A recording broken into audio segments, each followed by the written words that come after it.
नमो भगवते वासुदेवाय। ओम नमो भगवते वासुदेवाय। ओम नमो भगवते वासुदेवाय। मुखं करोति वाचालं पंगुं लंघयते गिरिं कृपातमहं वन्दे श्रीगुरुदीनतारिणं। वाञ्छाकल्पतरुभ्यश्च कृपा सिन्धुभ्येव च पतितानां पावनेभ्यो वैष्णवेभ्यो। हरे कृष्णा। थोड़ा जोर से हरे कृष्णा।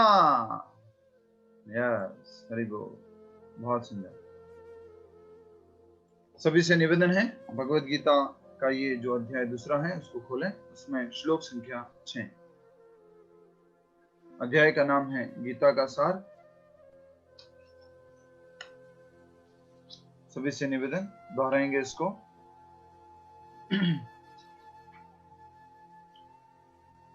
न चेतद् विद्मः कतरन्न गर्यो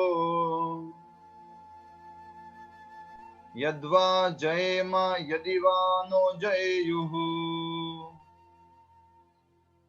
यानेव हत्वा न जिजीविषाम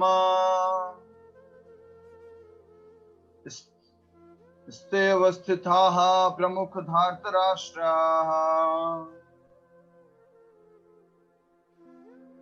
एक बार और। न चेतद् विद्मः कतरन्न गर्यो यद्वा जयेम यदि वा नो जयेयुः यानेव हत्वा न जिजीविषाम स्ते अवस्थिताः प्रमुखे धार्तराष्ट्राः। तो जैसा कि हम पिछले कुछ श्लोकों में समझे, सबसे पहले संजय ने धृतराष्ट्र को कहा, इस प्रकार अश्रु से पूरित अर्जुन को देखकर भगवान श्री कृष्ण कुछ कहते हैं। और भगवान श्री कृष्ण क्या कहा?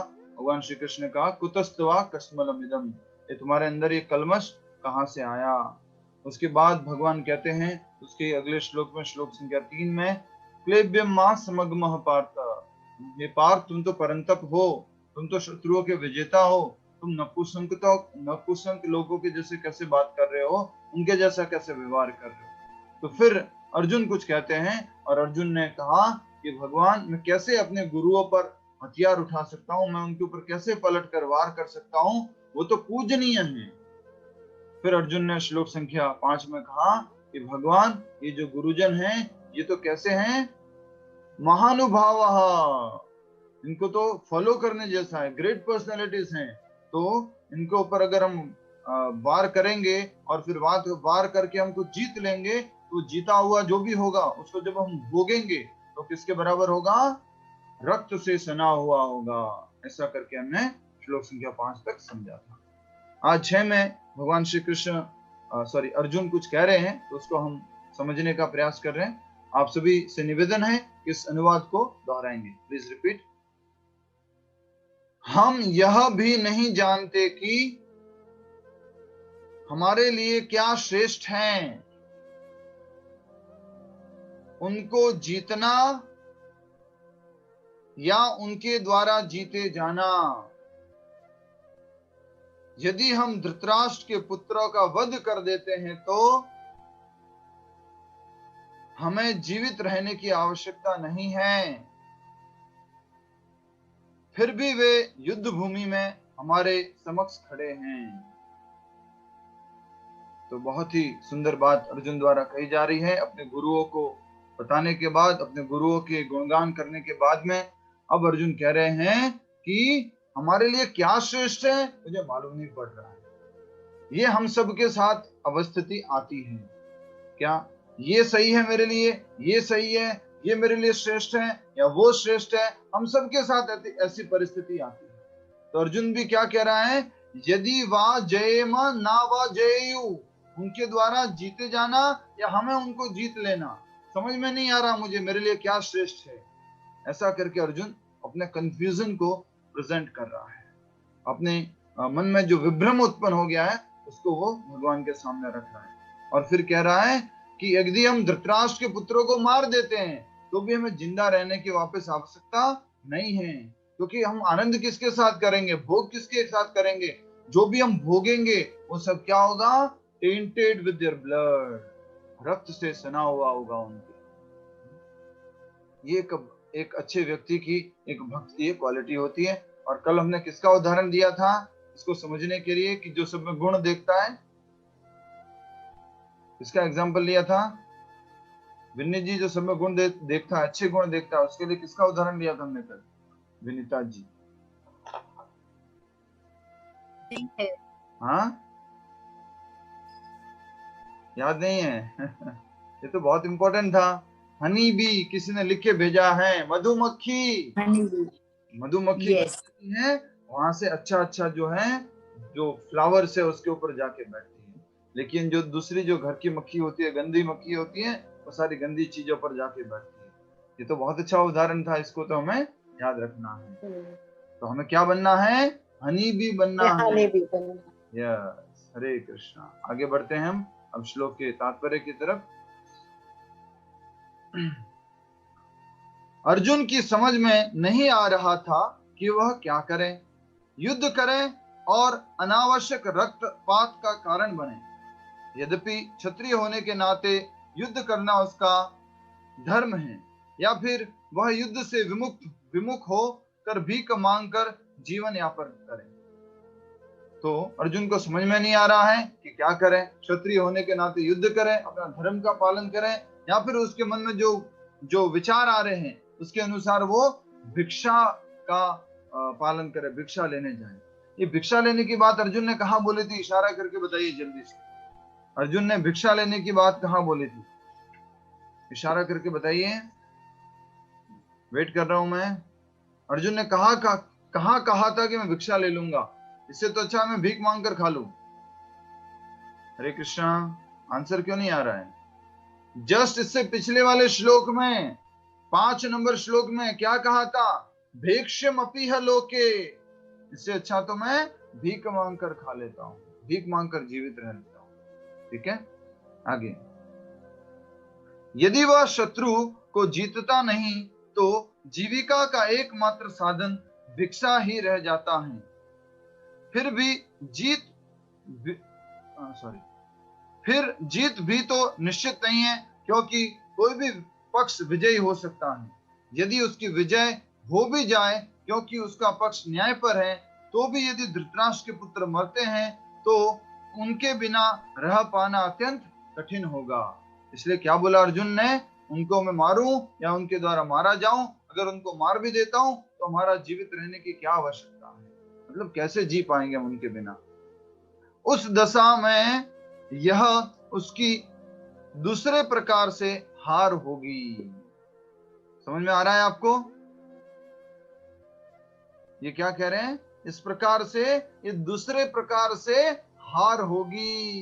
ये भगवान श्री कृष्ण के बारे में भगवान श्री कृष्ण को अर्जुन कहना चाह रहा है। बहुत ही महत्वपूर्ण बात है।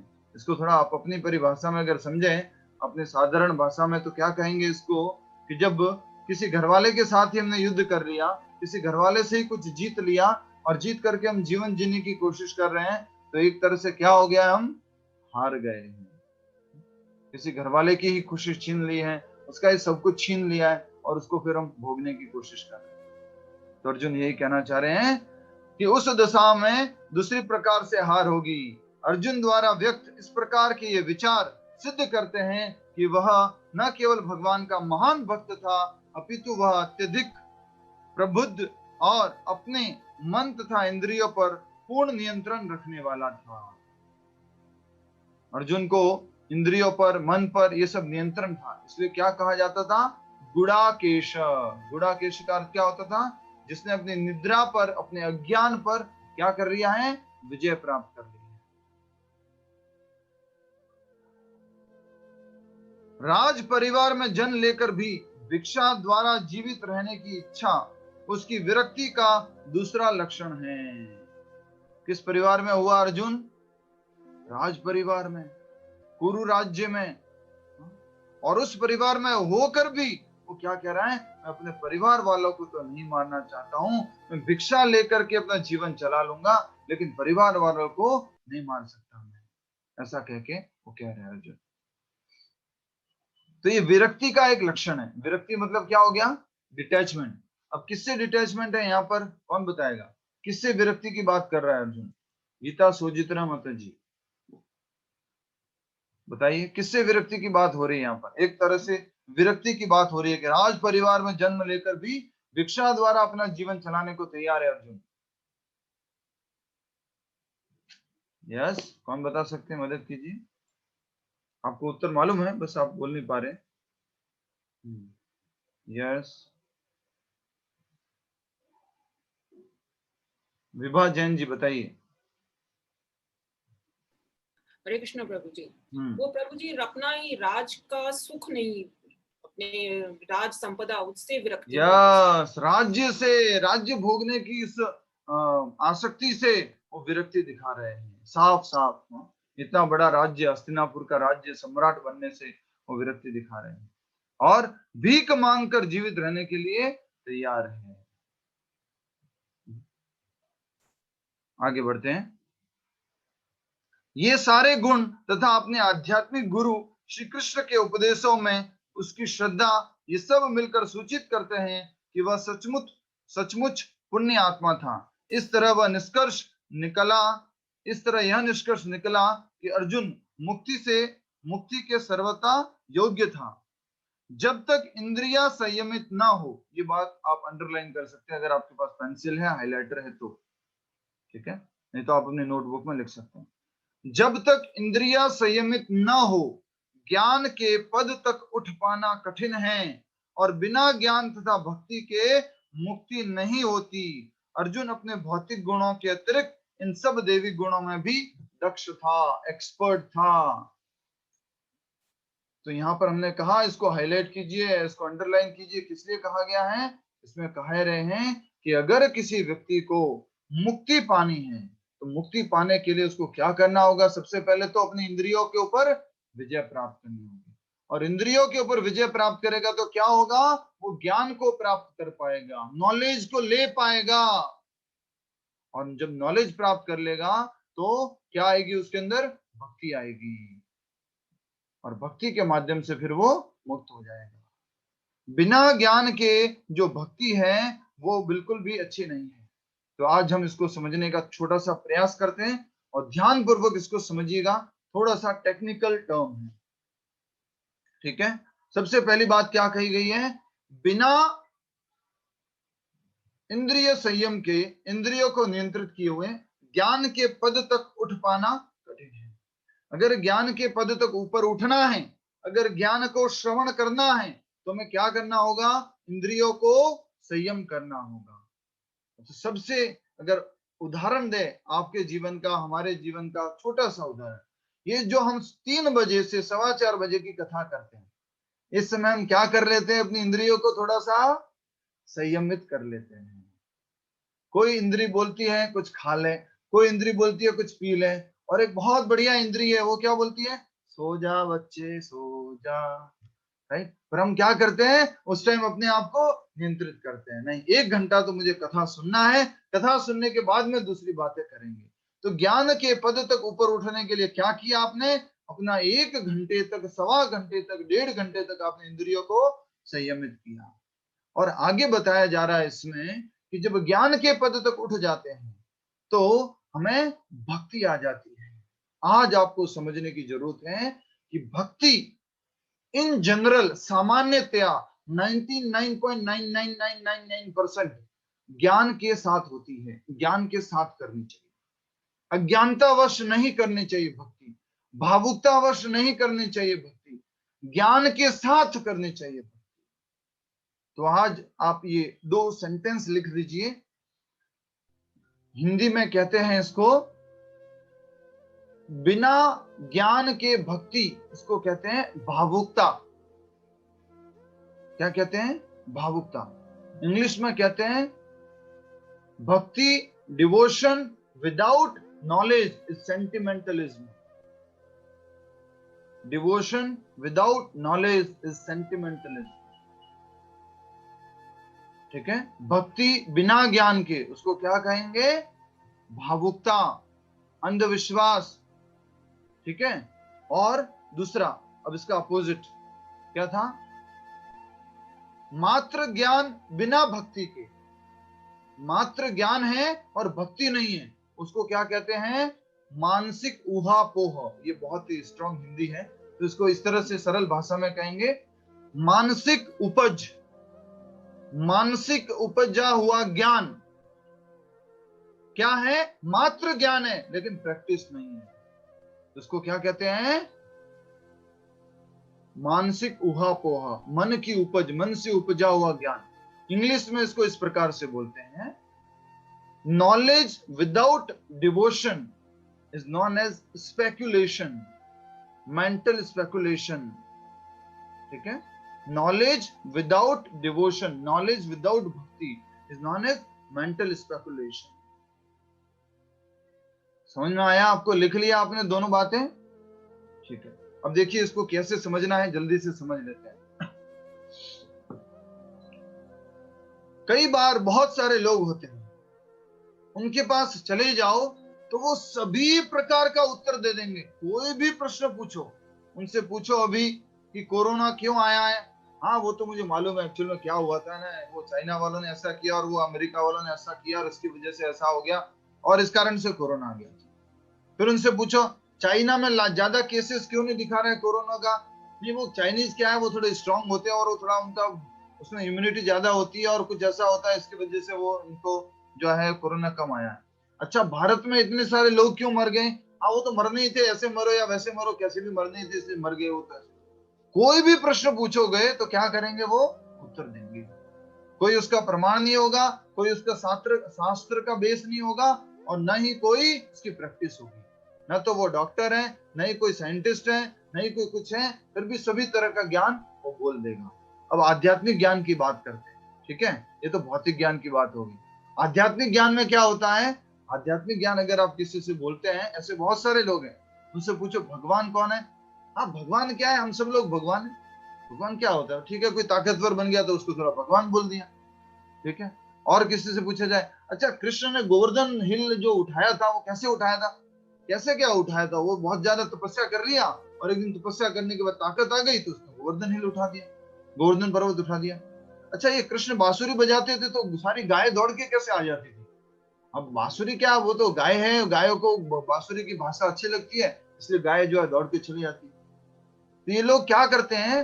भक्ति का कुछ अभ्यास नहीं है, भक्ति करते नहीं है, कृष्ण का नाम जाप कीर्तन कुछ भी नहीं करते हैं, लेकिन इनसे कोई भी प्रश्न पूछ लो उसका उत्तर दे देंगे। इसके लिए इनको क्या कहा जाता है? स्पेक्युलेटर। हाँ, मानसिक उपज से कुछ न कुछ बोलते हैं। अब दूसरी तरफ चलते हैं। दूसरी तरफ मात्र क्या है? प्रैक्टिस है, ओनली फॉलोइंग। जैसे कि राजस्थान में जाएंगे, गुजरात में जाएंगे तो क्या होता है? कोई भी महाराज जी आ गए, कोई भी बाबा जी आ गए, हाँ महाराज जी, हाँ बाबसी, हाँ भगवान जी, और उसको बोलने लग जाएंगे, अच्छा ऐसे करो, हाँ ऐसे कर लेंगे, वैसा करो वैसे कर लेंगे। क्यों करना है, क्या कारण है, क्या इसका उद्देश्य होता है? कुछ ज्ञान से मतलब नहीं है। उसको क्या कहा जाता है? भावुकता या अंधविश्वास। तो भक्ति करने के लिए दोनों चीज होनी चाहिए, ज्ञान भी होनी चाहिए और उसका प्रैक्टिस भी होना चाहिए। ज्ञान और विज्ञान दोनों होना चाहिए। ठीक है, समझ में आया आपको? भक्ति कैसे करनी है? नॉलेज के साथ में। समझ में आ रहा है आपको? हरे कृष्णा, यस और नो? अच्छा जल्दी से बताइए, यस है तो ऐसे, नो है तो ऐसे। बताइए बताइए, यस है तो ऐसे, नो है तो ऐसे। समझ में आ रहा है? यस और नो? ठीक है, तो हमें यही समझना था कि आजकल बहुत सारे ऐसे लोग हैं जो क्या करते हैं? भावुकता में आ जाते हैं और भावुकता में आकर के किसी भी को भी किसी भी प्रकार से फॉलो करने लग जाते हैं।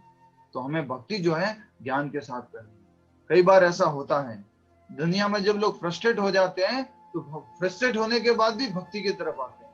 बहुत सारे युवा लोग, कई बार कुछ जॉब नहीं मिलता या कुछ जॉब में कुछ पनिशमेंट मिल जाती है, स्ट्रेस हो जाता है, या कुछ अपने जो मित्र होते हैं उनसे लड़ाई हो जाती है, या अपना जो गर्लफ्रेंड है या बॉयफ्रेंड है उनसे कुछ लड़ाई हो गई, कुछ मनमुटाव हो गया, तो भाग करके आते हैं प्रभु जी लोगों के पास, प्रभु जी आज मैं बहुत डिस्ट्रेस हूँ, बस मैं आज तो इस्कॉन ज्वाइन करना चाहता हूँ, मैं अपनी लाइफ डेडिकेट करना चाहता हूँ, बस अब तो यही सब कुछ है, कृष्णा ही सब कुछ है, ऐसा करके वो आ जाते हैं। पर वो लोग कितनी देर रह पाते हैं? वो मात्र कुछ दिन रह पाते हैं, क्योंकि वो किस कारण से आए थे? अज्ञान से आए हैं, ज्ञान से नहीं आए, वो फ्रस्ट्रेट होकर आए हैं। ठीक है, अब इसको हम आगे समझने का प्रयास करते हैं, श्लोक संख्या 7 की तरफ आगे बढ़ते हैं। और ये जो श्लोक संख्या 6 है, हरि बोल, हरे कृष्ण, ध्यान दीजिए, श्लोक संख्या 6 जो है ये क्वालिफिकेशन है, क्या कि मैं ये करूं या वो करूं, इनके द्वारा इनको मार दूं या उनको उनके द्वारा मारा जाऊं, मैं कंफ्यूज हूं कृष्णा। तो हमने कहा था अर्जुन लड़ाई नहीं करने के 5 कारण देंगे, और 5वां कारण ये है, क्या है? कंफ्यूजन। 5वां कारण क्या है? कंफ्यूज हो जाना। अर्जुन जो है कंफ्यूज हो गया है, तो वो ये 5वां कारण दे रहा है, कंफ्यूजन। मुझे मालूम नहीं ये सही है, ये सही है, ये अच्छा है या ये अच्छा है, कुछ भी मालूम नहीं है मुझे। तो अब देखिए अर्जुन क्या करता है, ऐसी अवस्था में हमें क्या करना चाहिए? अर्जुन से कुछ सीखना चाहिए। श्लोक संख्या 7 सभी से निवेदन है कि आप इसको दोहराएंगे। कार्पण्य दोषोपहत स्वभावः पृच्छामि त्वां धर्म सम्मूढ़ चेतः यश्चेह स्यान्निश्चितं ब्रूहि तन्मे शिष्यस्तेऽहं साधि मां त्वां प्रपन्नम्।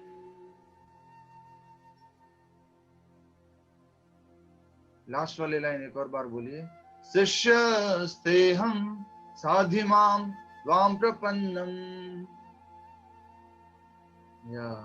तो अर्जुन क्या कर रहा है? अब पूरा का पूरा समर्पण कर रहा है अपने दोस्त कृष्ण को। वो क्या बनाने जा रहा है?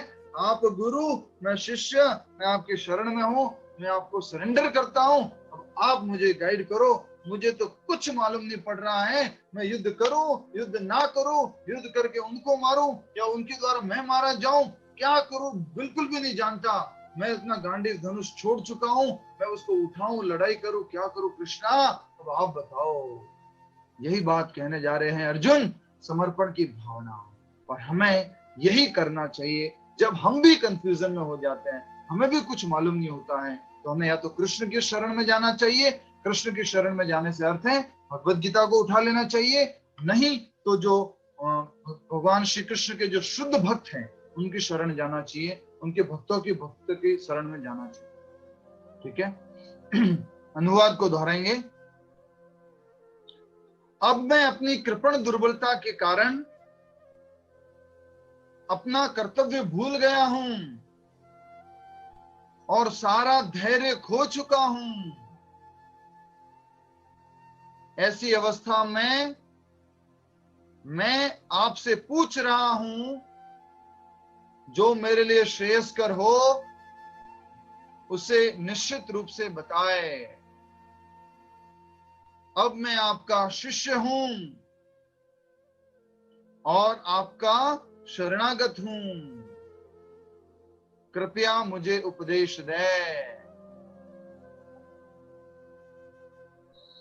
एक बार अर्जुन ने जो किया है वो एक्टिंग करके बताइए, थोड़ा एक्टिंग कैसे करना होगा। अर्जुन ने जो किया, अभी अर्जुन ने कैसा किया? भगवान को हाथ जोड़ा, प्रणाम किया और बोला, कृष्णा अब मुझे नहीं मालूम पड़ रहा मेरे अंदर ये कृपण दुर्बलता कहां से आ गई है, मेरे लिए क्या श्रेयस्कर है, क्या अच्छा है, क्या बुरा है, कुछ समझ में नहीं आ रहा है। अब मैं आपकी शरण हूं, मैं आपका शिष्य हूं, आप मुझे गाइड करो, मेरे लिए जो सही हो, बेस्ट हो, वो बता दो मेरे लिए। तो जब हमें जीवन में इस प्रकार की अवस्था आती है, तो हमारे से जो सुपीरियर्स है, हमारे से जो अच्छे जानने वाले लोग हैं उस सब्जेक्ट से रिलेटेड, उनसे हमें इस प्रकार से पूछना चाहिए। अर्जुन से हमें बहुत बड़ी शिक्षा मिल रही है कि जब कुछ नहीं मालूम हो तो क्या करना होगा? हमें शरण लेनी चाहिए और हमें अपने सुपीरियर से उनको पूछना चाहिए। अब थोड़ा सा डे टू डे लाइफ की बात कर लेते हैं इस श्लोक के माध्यम से, घर की बात, एवरीडे की बात।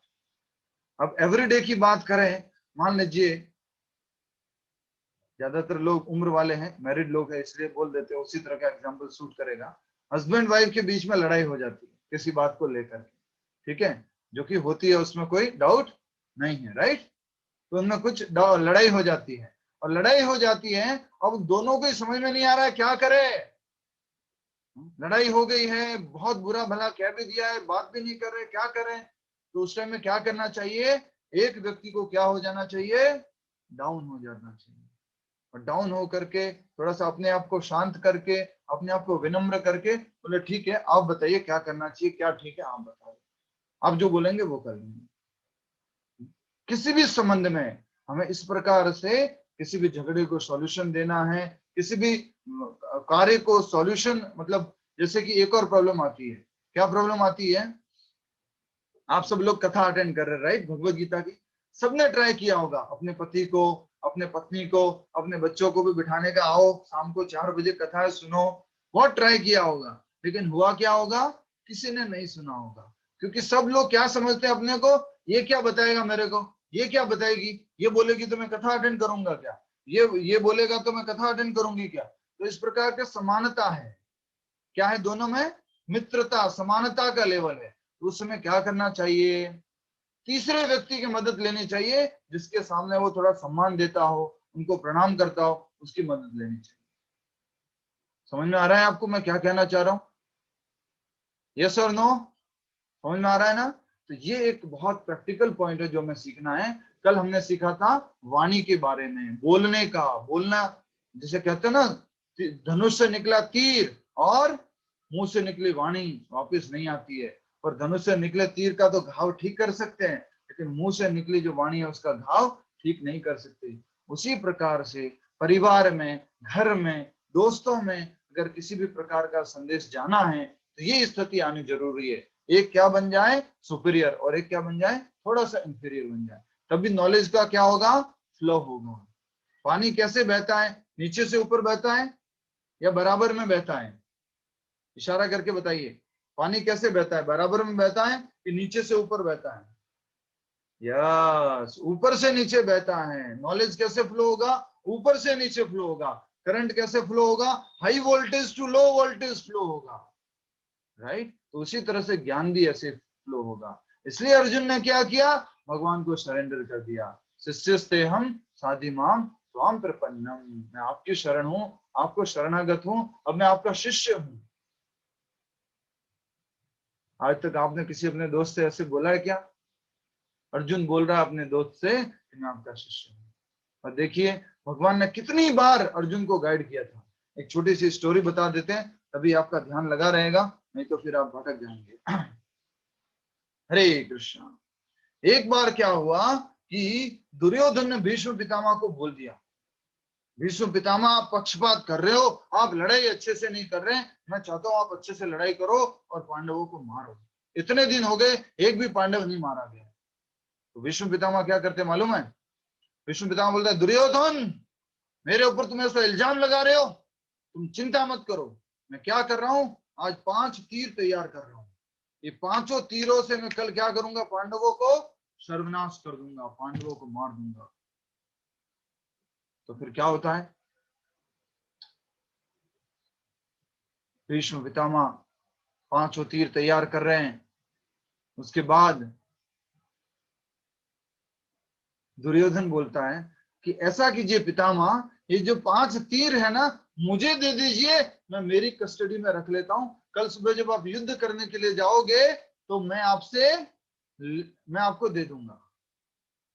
जब आप सुबह युद्ध करने जाओगे तो 5 तीर मैं आपको वापस दे दूंगा जो आपने पांडवों को मारने के लिए बनाए हैं। दुर्योधन रेस्ट अश्योर होना चाह रहा था कि कल पांडवों की मृत्यु जरूर हो और ये भीष्म पितामह उनको मार दे। अब क्या होता है कि दुर्योधन 5 तीर लेके चले जाते हैं। कृष्ण और अर्जुन क्या है, मित्र हैं, और कृष्ण क्या है, सबके हृदय में बैठने वाले परमात्मा है। अब कृष्ण अर्जुन से बोलते हैं, अर्जुन देखो भैया कल तो बहुत कुछ गड़बड़ हो जाएगा, फिर अभी आपने कुछ किया नहीं तो। बोले क्या करना है कृष्ण बताओ, बोले दुर्योधन के पास जाओ और उसको जाके प्रणाम करो। बोले क्यों, उससे क्या होगा, उसको प्रणाम करो और उससे वो 5 तीर लेके आओ जो कल तुम्हें पांडवों को मारने के लिए बनाए हैं भीष्म पितामह। अरे वो कैसे हो पाएगा, वो क्यों देगा मेरे को? बोले याद है विराट के इस राज्य में तुम जब अज्ञातवास में थे और दुर्योधन को फिर नक्सलवादियों ने और जो ऐसे लोग थे, जो कबीले वाले लोग थे, उन्होंने बंदी बना लिया था, तब तुमने जाके उनको बचाया था दुर्योधन को। तो दुर्योधन ने बोला था कि मेरे से कुछ वरदान मांगो, तो तुमने बोला था कि अभी तो जरूरत नहीं है, बाद में मांग लूंगा। तो भगवान श्री कृष्ण क्या कहते हैं फिर अर्जुन को? वो वरदान अभी जाके मांग लो। तो दुर्योधन के पास जाते हैं अर्जुन और उनको जाके कहते हैं प्रणाम भैया। वो भी दुर्योधन बोलते हैं आप भैया, छोटे भैया आओ आओ। क्षत्रियों में क्या होता था, शाम के टाइम में आराम से दोस्ती हो जाती, युद्ध के समय युद्ध, शाम को आराम से दोस्ती थी, इस प्रकार से था। तो अर्जुन जाता है और ये दुर्योधन का स्वागत करते हैं। बोले क्या हुआ, क्या चाहिए, कुछ राज्य चाहिए, क्या दे दूं मैं तुम्हें, जल्दी से बता दो क्या करना है मुझे। बोलता नहीं, मैं वो वचन जो तुमने दिया था मुझे, उसको मांगने के लिए आया। बोले कौन सा वचन दिया था मैंने? बोले विराट के युद्ध में आपने मुझे कहा था कि तुमने मुझे बचाया है, इसलिए मैं तुम्हें कुछ वचन देना चाहता हूँ, तो मैं आज वो मांगने आया हूँ। बोले मांगो, क्या चाहिए तुम्हें? मतलब ऐसा कीजिए बड़े भैया, वो जो 5 आपने तीर छुपा के रखे हैं विष्णु पितामह वाले, वो 5 तीर मुझे दे दीजिए। दुर्योधन को वो देने पड़ते हैं 5 के 5 तीर। सोचिए वो क्यों लेके आया था अपने पास में, जिससे कि वो तीर बचे रहे और विश्व पितामह कल उनके ऊपर आक्रमण कर दे। लेकिन भगवान श्री कृष्ण जो कि अर्जुन के परम प्रिय मित्र हैं, अर्जुन के परम हितैषी हैं, परम गाइडेंस है भगवान श्री कृष्ण, उन्होंने उनको गाइड किया और बोला जाओ ये लेके आओ, और वो लेके आए। और इस प्रकार से भगवान श्री कृष्ण ने अर्जुन को एक साधारण सेवक की भांति भेजा अपने भाई के पास में, और विनम्रता से पूछने के लिए बोला। ये लक्षण हमें भी सीखना है, विनम्रता से किसी के पास जाकर कुछ पूछना चाहिए। ठीक है, अब हम आगे बढ़ते हैं तात्पर्य की तरफ। हरे कृष्णा। तात्पर्य, यह प्राकृतिक नियम है कि भौतिक कार्यकलाप की प्रणाली ही हर एक के लिए चिंता का कारण है। पग पग पर उलझन मिलती है, अतः प्रामाणिक गुरु के पास जाना आवश्यक है, जो जीवन के उद्देश्य को पूरा करने के लिए समुचित पथ निर्देश दे सके। तो यहाँ पर बहुत ही सुंदर बात बताई जा रही है, इसको आपको अच्छे से समझना है। और वो बात ये है, पदम पदम यद विपदाम, हर एक क्षण पर इस भौतिक जगत पे क्या है, विपदा है, डेंजर है। At every step there is a danger. तो व्हाट टू डू नाउ, क्या करना? तो गुरु के पास जाना और उनसे पूछना, उनसे सलाह लेना। क्यों? क्योंकि वो लोग जानते हैं कि कैसे हम इन उलझनों से बाहर निकल सकते हैं। तो उनसे इच्छा करना, पथ प्रदर्शन की, अपने मार्ग को आगे दर्शाने की गुरु से बात। ठीक है, जैसा कि कभी कभी बचपन में हमने मैथमेटिक्स की प्रॉब्लम सॉल्व करते हुए बहुत ट्राई कर लिया, हमने मैथमेटिक्स की प्रॉब्लम सॉल्व करना ट्राई कर लिया आपने, फिर भी सॉल्व नहीं हो रही है, तो हम फिर किसके पास जाते थे? टीचर के पास जाते थे। और टीचर तुरंत बताता, अरे ये नहीं, ऐसे करो, ये ठीक हो जाएगा, ऐसे हो जाएगा, और तुरंत वो हो जाएगा। तो छोटा छोटा फिजिक्स, केमिस्ट्री, मैथमेटिक्स पढ़ने के लिए हम किसी टीचर के पास जाते थे। तो अगर जीवन में ऐसी कोई समस्या, उलझने हैं, तो हमें गुरु के शरण में जाना चाहिए। ठीक है, आगे समग्र वैदिक ग्रंथ हमें यह उपदेश देते हैं कि जीवन की अनचाही उलझनों से मुक्त होने के लिए प्रामाणिक गुरु के पास जाना चाहिए। हमारे जीवन में बहुत सारी उलझने आती है, पर थोड़ा सा यहाँ लिखा हुआ अनचाही उलझने, इसका गलत अर्थ मत ले लेना। कई बार लोग इसका अर्थ क्या समझ लेते हैं, आपके जीवन की जो भी समस्या है, अनचाही उलझन है, हमारे पास आइए, ये हमारा दवा खाना है, यहाँ पर आपको सारी समस्याओं का समाधान मिलेगा। आपको जो है शादी नहीं हो रही है, आपके बच्चे नहीं हो रहे हैं, आपका व्यापार आगे नहीं बढ़ रहा है, आपके घर में लड़ाई हो रही है, आपका मित्र आपकी बात नहीं मान रहा है, ये सब समस्या है, तो हमारे पास आइए। नहीं नहीं नहीं नहीं, ये समस्याओं की बात नहीं हो रही है। यहाँ पर जो समस्याओं की बात हो रही है वो है जीवन में ऐसी समस्या जो डिसीजन लेने में डिफिकल्टी आ रही है, क्या सही है क्या गलत है मालूम करने में डिफिकल्टी आ रही है, श्रेय क्या है ये समझना डिफिकल्टी आ रही है। श्रेय होता है अल्टीमेट गुड, और प्रेय क्या होता है? इमीडिएट गुड, अभी अच्छा लगने वाला। और श्रेयस हमेशा आगे जाके भी अच्छा लगने वाला, वो श्रेयस है। तो जब इस तरह की समस्या होती है, उनके समाधान के लिए हमें किसके पास जाना चाहिए? गुरु के पास जाना चाहिए। ये उलझने उस दावाग्नि के समान हैं जो किसी के द्वारा लगाए बिना भपक उठती हैं। इसी प्रकार विश्व की स्थिति ऐसी है कि बिना चाहे जीवन की उलझने स्वतः उत्पन्न हो जाती हैं। कोई नहीं चाहता कि आग लगे, किंतु फिर भी वह लगती है और हम अत्यधिक व्याकुल हो उठते हैं। अतः वैदिक वांग में उपदेश देता है कि जीवन की उलझनों को समझने तथा उनका समाधान करने के लिए हमें परंपरागत गुरु के पास जाना चाहिए। पहले क्या लिखा था? प्रामाणिक गुरु के पास जाना चाहिए। अब क्या लिखा है? परंपरागत गुरु के पास जाना चाहिए। तो दोनों बातें ध्यान रखनी है। जिस गुरु के पास जाते हैं वो एक तो होना चाहिए प्रामाणिक। प्रामाणिक से क्या मतलब है? वो उनके गुरु द्वारा ऑथराइज होने चाहिए, वो उनके गुरु द्वारा ऑथराइज प्रामाणिक होने चाहिए, और वो उनके गुरु द्वारा प्रामाणिक होने चाहिए। और दूसरा क्या होना चाहिए? परंपरागत गुरु होने चाहिए। परंपरागत से अर्थ क्या है? जैसे कि मान लीजिए बॉम्बे में बहुत सारे फ्लोर्स हैं, 50, 60, 70, 80 फ्लोर हैं, और मान लीजिए लिफ्ट खराब हो चुकी है और सीढ़ियां नहीं है, लिफ्ट भी खराब हो चुकी है और सीढ़ियां नहीं है, और ऊपर से कोई वस्तु नीचे पहुंचानी है और थोड़ी सी वस्तु नाजुक है, तो क्या करना होगा? 50 वाले 60 वाले माले पर हम हैं, उसको जो नीचे तक पहुंचाना है, तो क्या करना होगा? तो बता सकते हैं? बॉम्बे में रहने वाले लोग बताइए। रूपल पटेल जी बताइए। 50 फ्लोर्स वाले 49 तक भेजेंगे, वो 48 पे भेजेंगे, वो 47 पे भेजेंगे, इस तरह से नीचे। यस, बहुत अच्छा। तो वो बिना टूटे हुए, वो बिना उसका वस्तु में कुछ विकृति आए, वो कहां तक पहुंच जाएगी? नीचे तक पहुंच जाएगी। राइट? तो वही यहां पर कहा जा रहा है परंपरागत ज्ञान। और इसके बारे में हमने कल आपको वो दिखाया भी था, गुरु शिष्य परंपरा। भगवान श्री कृष्ण, कृष्ण ने ब्रह्मा जी को, ब्रह्मा जी ने वेद व्यास जी को, वेद व्यास जी ने नारद मुनि को, नारद मुनि ने मध्वाचार्य, इस तरह से पूरा ज्ञान आ रहा है। सॉरी, कृष्णा, ब्रह्मा जी, नारद मुनि, वेद व्यास जी, और ऐसे करके ज्ञान आ गया, जिसको बोला है परंपरागत। अब एक बात यहाँ पर इंपॉर्टेंट थी, वो ये थी कि किसी को मालूम है दावाग्नि क्या होती है? दावाग्नि जिसको मालूम है वो हाथ खड़ा कीजिए। दावाग्नि क्या होती है? हरे कृष्णा। नए भक्तों में से, पुराने भक्तों को तो मालूम है दावाग्नि। अरे आशीष जी बताएंगे, बताइए।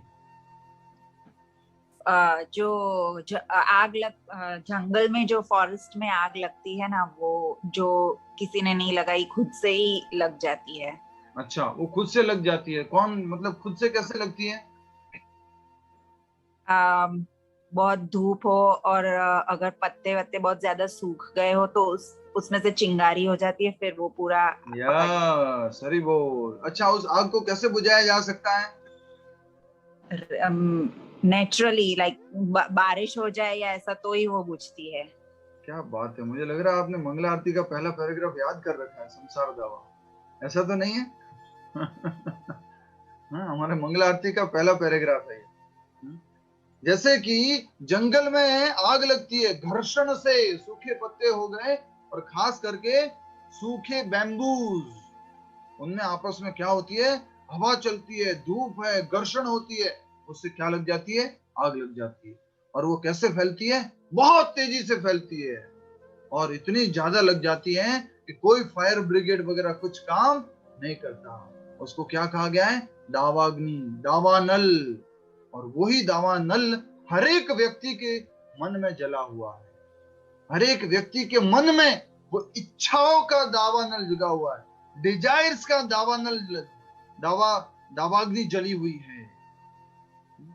और उसी प्रकार से पूरे संसार में दावाग्नि लगी हुई है। इसलिए मंगला आरती का पहला लाइन है, संसार दावा नलली ढलोका त्राणाय कारुण्य घन घनात्वम। संसार में जिस प्रकार से आग लगी हुई है, इच्छाओं की, भौतिक कामनाओं की, लस्ट की, ग्रीड की, एंगर की आग जो लगी हुई है, उसी प्रकार जो जंगल में आग लगती है, उसको कैसे शांत किया जा सकता है? जब बादल बरसेंगे, नेचुरली बड़ी बारिश होगी, तब वो शांत हो सकती है, नहीं तो वो शांत होना मुश्किल है।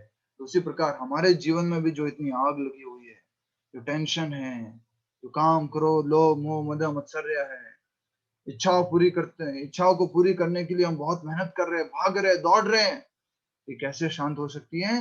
जब एक प्रमाणिक गुरु अपने ज्ञान की वर्षा करेंगे, तो हमारी ये आग क्या हो जाएगी?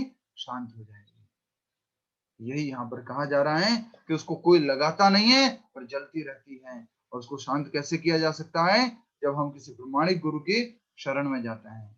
जिस व्यक्ति का प्रमाणिक गुरु होता है वह सब कुछ जानता है, अतः मनुष्य को भौतिक उलझनों में न रहकर गुरु के पास जाना चाहिए। यही इस श्लोक का तात्पर्य है। इस श्लोक में क्या बताया जा रहा है तात्पर्य के रूप में? कि व्यक्ति को उलझनों में नहीं रहना चाहिए। उलझनों किससे समाधान करने के लिए कहाँ जाना चाहिए? गुरु के पास जाना चाहिए। यही ये श्लोक बता रहा है। कैसे ये श्लोक बता रहा है? रेखा माता जी बताएंगे। रेखा जी बताइए, ये श्लोक ये बात कहाँ बता रहा है? श्लोक में ऐसी बात कहाँ लिखी है कि जिस व्यक्ति को प्रमाणिक गुरु होता है वह सब कुछ जानता है, अतः भौतिक उलझनों में न रह करके गुरु के पास जाना चाहिए। श्लोक में ऐसा क्या लिखा है? यस, बताइए। 7 नंबर का श्लोक में। हाँ, क्या लिखा है ऐसा? वो यचे स्वानिध्य, तो वो संस्कृत में समझ में नहीं आएगा थोड़ा। हिंदी में लिखा हुआ है ना। हिंदी में इसको क्या लिखा हुआ है कि मैं आपसे पूछ रहा हूं कि मेरे लिए श्रेयस क्या है। मुझे तो समझ में नहीं आ रहा है कि मैं क्या करूं क्या नहीं करूं। मैं तो अपने कर्तव्य को भूल रहा हूं, मैं तो उलझन में पड़ गया हूं। पिछले श्लोक में क्या बोला था? ये सही है कि ये सही है मालूम नहीं। तो इस अवस्था में हमें गुरु की शरण में जाना चाहिए। ये श्लोक यही सिखा रहा है। ठीक है। आजकल क्या हो गया है, बहुत सारे लोग गुरुओं के पास जाते हैं, ठीक है, और जीवन में समस्या होती है, प्रॉब्लम होती है, उस कारण से उनको गुरु के पास जाना पड़ता है। और गुरुओं के पास क्यों जाते हैं आजकल मालूम है?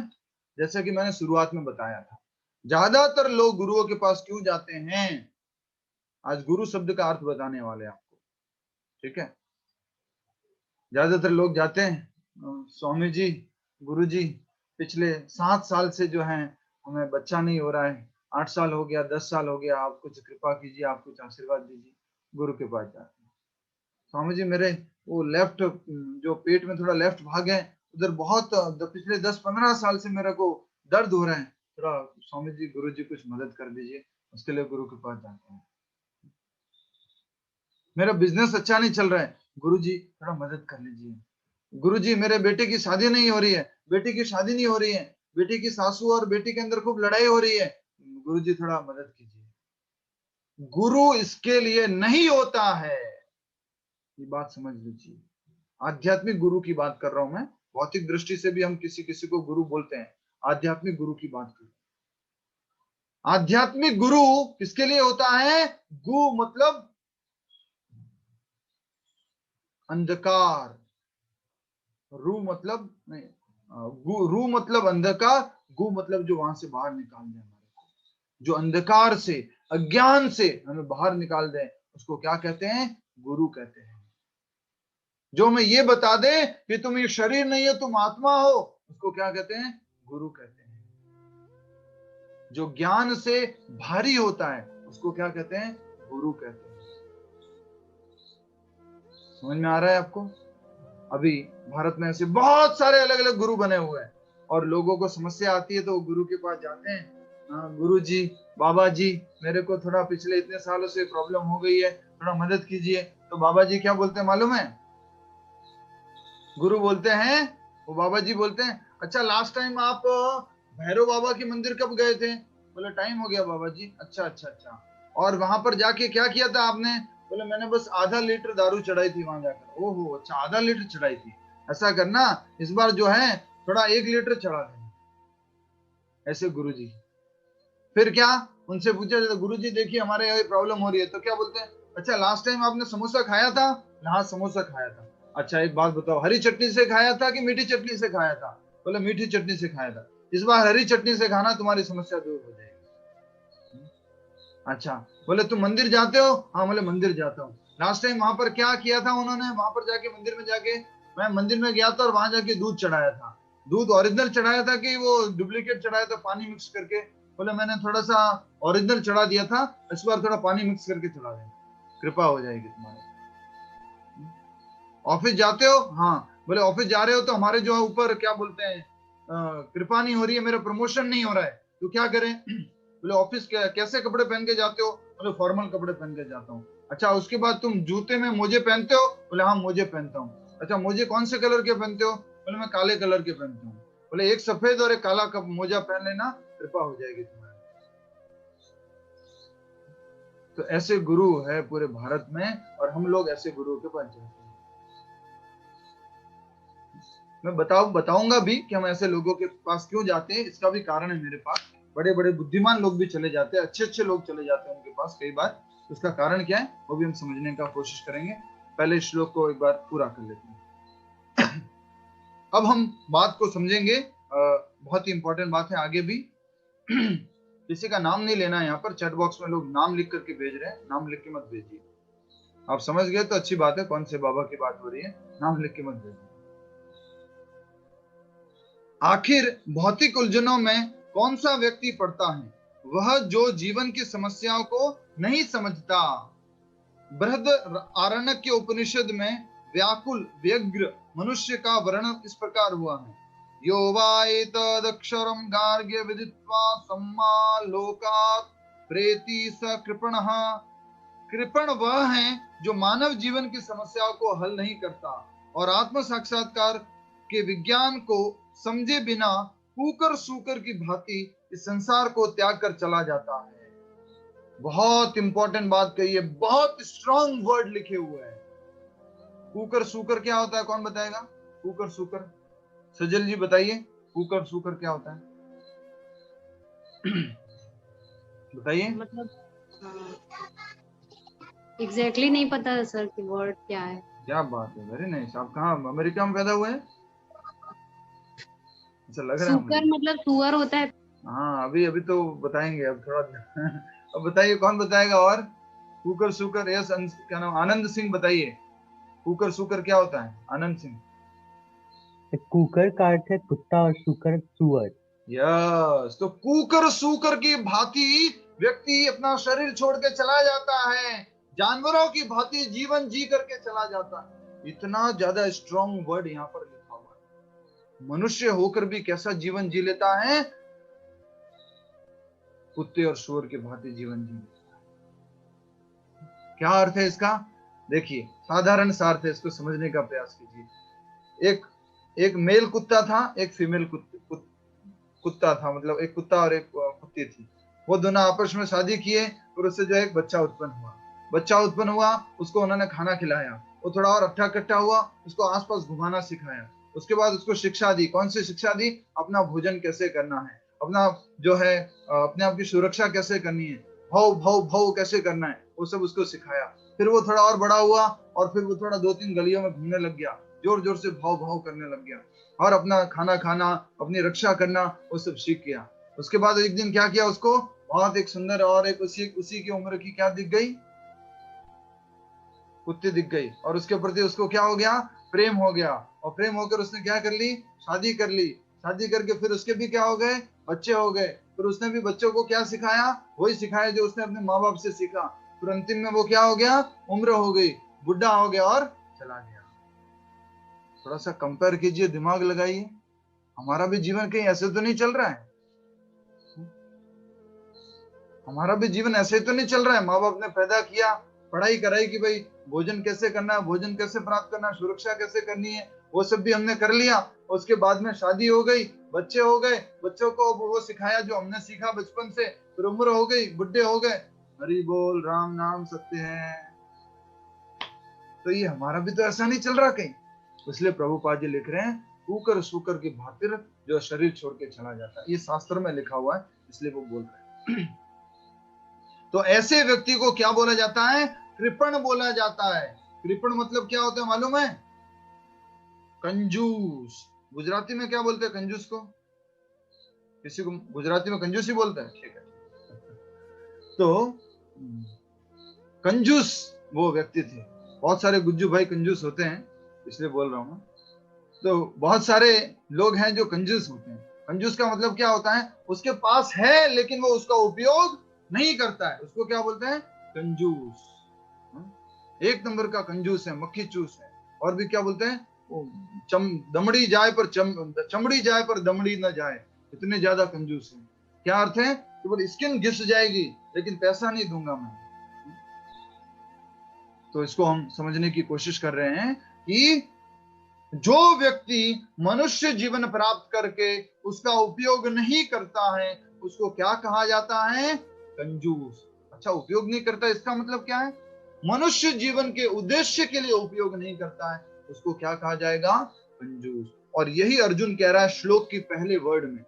श्लोक का पहला शब्द क्या है? कार्पण्य।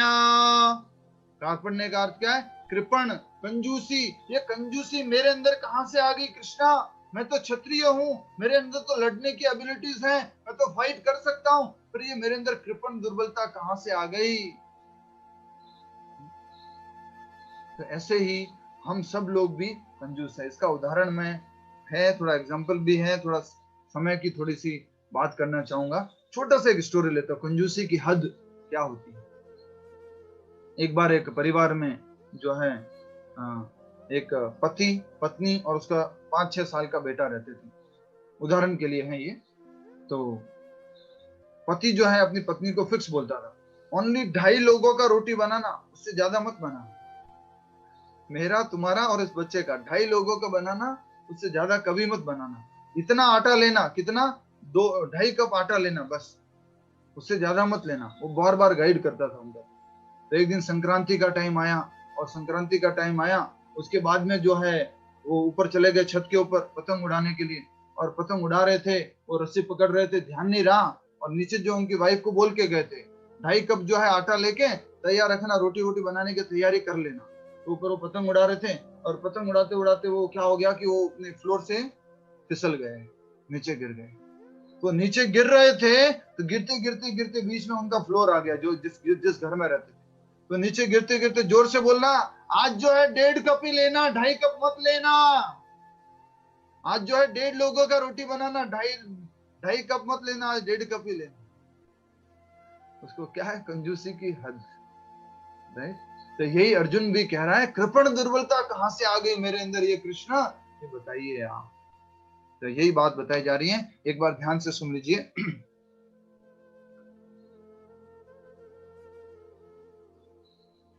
कृपण वह है जो मानव जीवन की समस्याओं को हल नहीं करता और आत्म साक्षात्कार के विज्ञान को समझे बिना कुकर सूकर की भांति इस संसार से चला जाता है। उसको क्या कहा जाता है? कृपण, कंजूस। मनुष्य जीवन जिसके लिए मिला था उसका उपयोग नहीं किया उसने। आत्म साक्षात्कार के लिए, सेल्फ रियलाइजेशन के लिए, मोक्ष के लिए, जन्म मृत्यु के बंधन से मुक्त होने के लिए उसके लिए उपयोग ना करके किसके लिए उपयोग किया? मात्र खाना पीना सोना रहना। प्रभुपाद जी एक स्ट्रॉन्ग वर्ड यूज करते उसी प्रकार। पहला जन्म तो हर किसी का होता है। कुत्तों का भी पहला जन्म होता है, उनके भी माँ बाप उनको पहला जन्म देते हैं, उनको बड़ा करते हैं, भोजन वगैरह खाना सिखाते हैं। हमारे को भी हमारे माँ बाप ने भोजन करना सिखाया, बड़ा किया, पैदा किया। अगर हम दूसरा जन्म नहीं लेते हैं, इसी जीवन में दूसरा जन्म, समझने की कोशिश कीजिएगा, इसी जीवन में अगर दूसरा जन्म नहीं लेते हैं तो हम भी उस जानवर के बराबर हैं। दूसरा जन्म कैसे लेंगे इसी जीवन में? तो इसका मतलब है गुरु स्वीकार करना, गुरु बनेंगे पिता और शास्त्र बनेंगे आपके माता। इसको बोला जाता है द्विजा, दोबारा जन्म हो गया उसका। तो हर व्यक्ति को जब वो दीक्षा ले लेता है तो उसका दूसरा जन्म होता है। जब गुरु से, प्रमाणिक गुरु से, परंपरागत गुरु से जब वो दीक्षा लेता है तो उसका क्या हो जाता है? दूसरा जन्म हो जाता है। तो हर व्यक्ति को एटलीस्ट मनुष्य 2 बार जन्म ले सकता है, जानवर को ये मौका नहीं है। जानवर के जीवन में ये संभावना नहीं है कि वो किसी गुरु की शरण में जाए और वो जो है अपने जीवन के आत्म साक्षात्कार के बारे में समझे। बिल्कुल भी संभव नहीं, मात्र मनुष्य योनि में संभव है। ठीक है, आगे। जीवन के लिए जीवन के लिए यह मनुष्य जीवन अत्यंत मूल्यवान निधि है। सॉरी, जीव के लिए, जीवन के लिए नहीं, जीव के लिए मनुष्य जीवन अत्यंत मूल्यवान निधि है, जिसका उपयोग वह अपने जीवन की समस्याओं को हल करने में कर सकता है। अतः जो इस अवसर का लाभ नहीं उठाता वह कृपण है। जीव के लिए ये मनुष्य जीवन निधि है। निधि का अर्थ क्या होता है बताइए, इशारा करके बताइए। निधि, निधि का अर्थ क्या होता है? हरे कृष्णा, मालूम नहीं? निधि का अर्थ मालूम नहीं? यस, कुछ लोग बता दिए, लक्ष्मी, धन, संपत्ति, पैसा। तो ये मनुष्य जीवन एक निधि है, एक संपत्ति है। किसके लिए? जीव के लिए। जीव मतलब हम आत्मा। हमारे लिए मनुष्य जीवन बहुत बड़ी संपत्ति है, धन है। पर उसका उपयोग अगर हम नहीं करते हैं, इस अवसर का हम लाभ नहीं उठाते हैं, अपने जीवन की समस्याओं का हल नहीं करते हैं, तो क्या कहा जाता है उसको? कृपण कहा जाता है, कंजूस कहा जाता है। अब आपके सामने प्रश्न ये है, जीवन की समस्या क्या है? क्या जीवन की समस्या ये है कि शादी नहीं हो रही है, जॉब नहीं लग रहा है, पढ़ाई नहीं हो रही है, या ये समस्या है? जीवन की समस्या ये नहीं है। जो सबके लिए समस्या है उनको समस्या कहा जाता है। यूनिवर्सल प्रॉब्लम जो सबके लिए है, उनसे कोई मना नहीं कर सकता कि मेरे जीवन में ये प्रॉब्लम नहीं है, उसको कहा जाता है समस्या। उसको कहते हैं मूलभूत समस्याएं। लिख लीजिए वो क्या है, उससे कोई नहीं बचा हुआ। वो है जन्म, मृत्यु, जरा एंड व्याधि। जन्म, मृत्यु, जरा, व्याधि। Birth, death, old age and disease. These are the real problems of life. Others are temporary. Others are like comes and goes. जल्दी से मैं एक उदाहरण देना चाहूंगा, मालूम नहीं आज ये श्लोक पूरा कर पाएंगे। हरे कृष्णा, हरि बोल। देखिए, एक बार एक व्यक्ति को क्या हो जाता है? कोविड हो जाता है। क्या हो जाता है?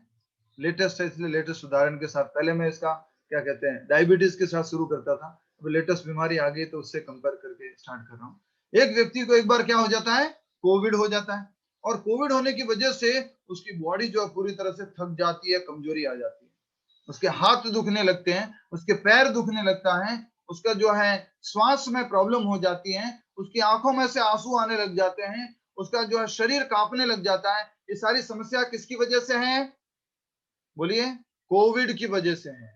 लेकिन ये महाशय, ये बुद्धिमान व्यक्ति क्या करते हैं मालूम है?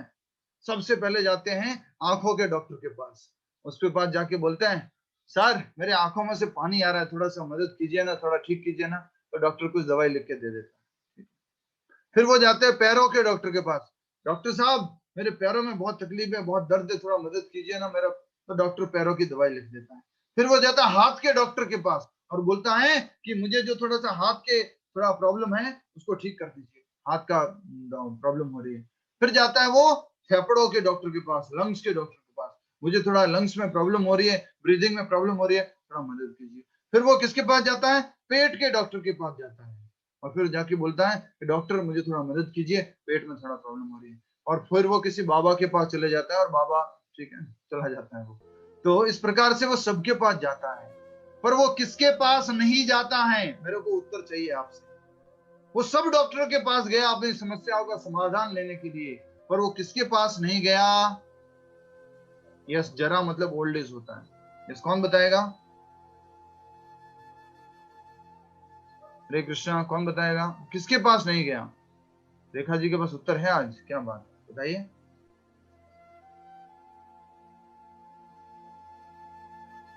हरे कृष्णा। हरे कृष्णा। अपना मन के डॉक्टर के पास। ओ कृष्णा, गड़बड़ कर दिया आपने तो। ओ ऐसे क्यों कर रहे हैं आप? कौन बताएगा? राजेश पोद्दार जी के यहाँ से बताइए। माइक अनम्यूट करके बोलिए। राजेश पोद्दार जी बोलो ना। बोल ये था। हाँ जी बोलिए। प्रभु जी कोविड डॉक्टर के पास, कोविड स्पेशलिस्ट के पास। कोविड स्पेशलिस्ट के पास नहीं गया। सारे सिम्टम किसकी वजह से थे उसको? कोविड डॉक्टर के पास। सारी सिम्टम किसकी वजह से थे? कोविड की वजह से थे।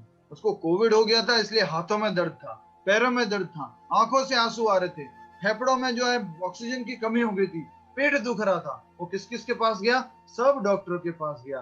लेकिन किसके पास नहीं गया? कोविड के डॉक्टर के पास नहीं गया। कौन सी समस्या को समाधान करने की कोशिश नहीं की उसने? कोविड की समस्या की समाधान करने की कोशिश नहीं की। अगर वो एक समस्या का समाधान कर लेता तो क्या हो जाता?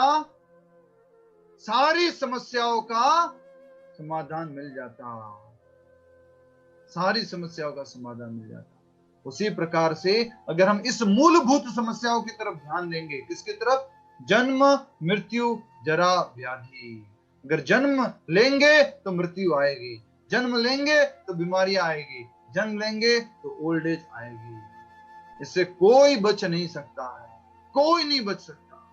तो इसके लिए क्या करना होगा? हमें इन समस्याओं से मुक्त होने का प्रयास करना होगा। और वो संभव किसमें है?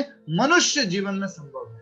जिसने प्रयास नहीं किया उसको बोलते हैं कंजूस, और जिसने प्रयास किया उसको बोलते हैं ब्राह्मण। ठीक है, आगे लिखा हुआ है। ब्राह्मण इसके विपरीत होता है, जो इस शरीर का उपयोग जीवन की समस्त समस्याओं को हल करने में करता है। इस मनुष्य जीवन का उपयोग, मनुष्य शरीर का, मनुष्य निधि का उपयोग किसके लिए करता है? जीवन की मूलभूत समस्याओं को समाधान करने में करता है। यह एतद अक्षरम गार्गी विदित्वा सम्मालोकात् प्रेति स ब्राह्मणः। देहात्म बुद्धिवश कृपण या कंजूस लोग अपना सारा समय परिवार, समाज, देश आदि के अत्यधिक प्रेम में गवा देते हैं। मनुष्य प्राय चर्म रोग के आधार पर अपने पारिवारिक जीवन अर्थात पत्नी, बच्चों तथा परिजनों से आसक्त रहता है। तो ये हम कल समझेंगे, आज समय हो चुका है और थोड़ा अच्छे से समझने का प्रयास करेंगे इसको, और कोशिश करेंगे कि और थोड़ा आप सभी से निवेदन है आप समय पे ज्वाइन कर ले, तो मैं एग्जैक्ट 3 बजे शुरू करूँ।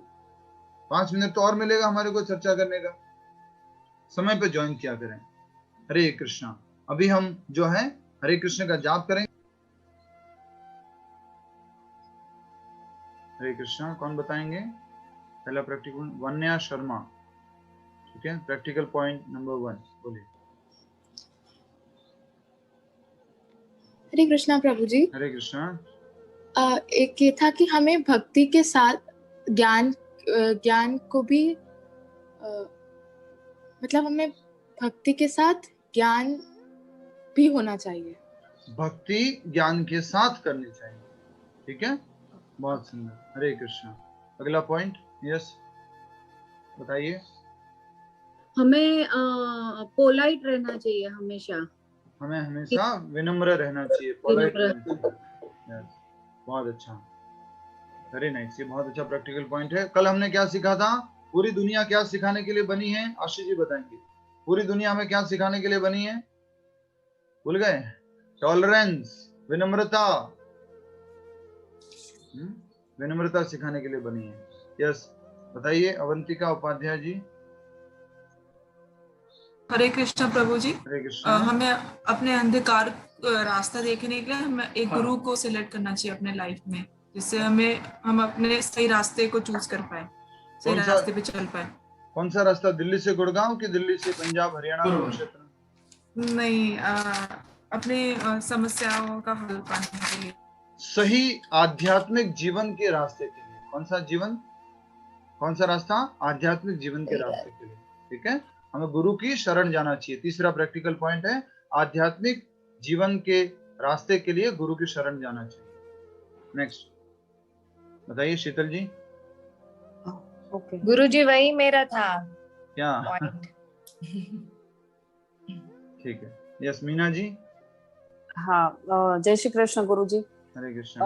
हमें छोटी छोटी मतलब उलझनों के लिए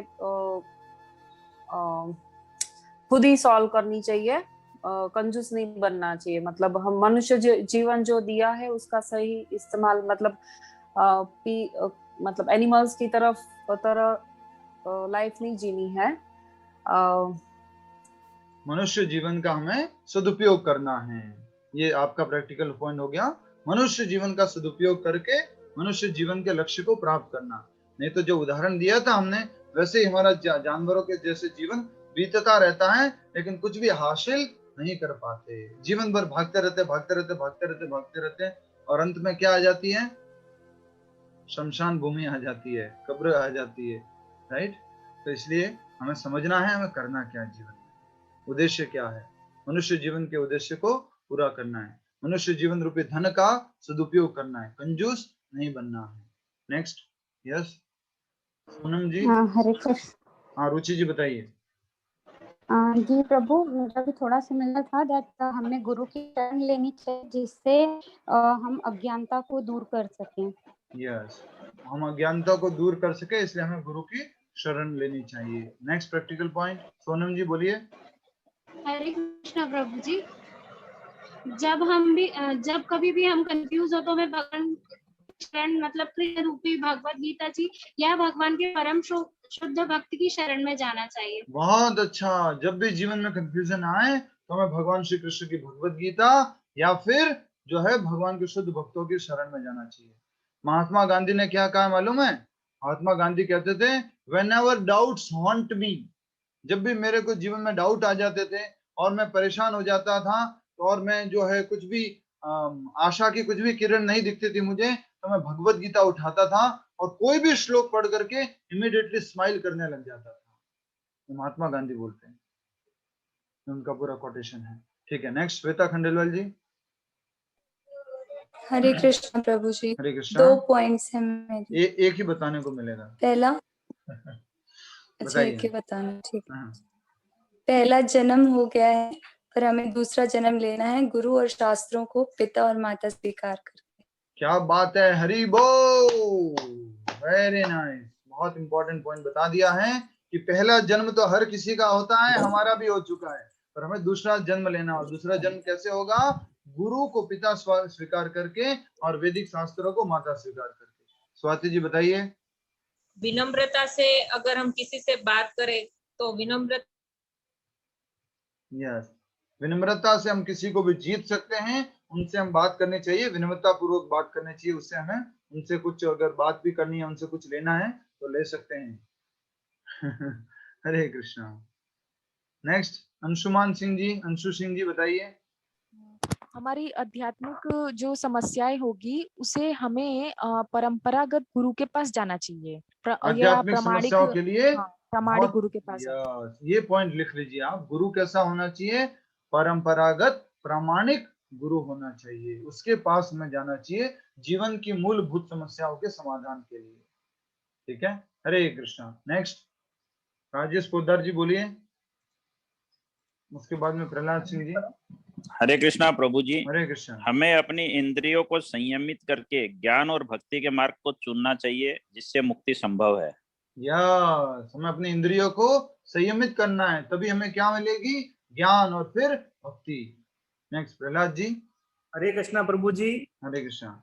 हमें अपने जीवन में वरिष्ठ जनों और शेष जनों के प्रति समर्पण का भाव रख के जीवन जीना चाहिए।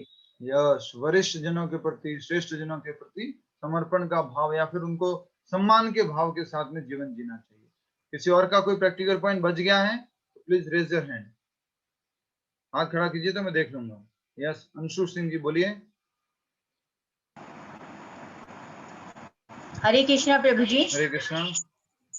प्रभु जी, हमें कुकर और सूकर की भांति जीवन न व्यतीत कर गुरु बनाकर आध्यात्मिक ज्ञान की शिक्षा लेना और ऐसी ही शिक्षा अपने बच्चों को भी देनी चाहिए। क्या बात है, हरि बोल। कुकर और सूकर की भांति जीवन ना जी करके मैं एक प्रामाणिक गुरु की शरण में जाना चाहिए और फिर मैं भी ये शिक्षा जो है बच्चों को देनी चाहिए। ठीक है, हरे कृष्णा। सबका हो गया? अब प्रश्न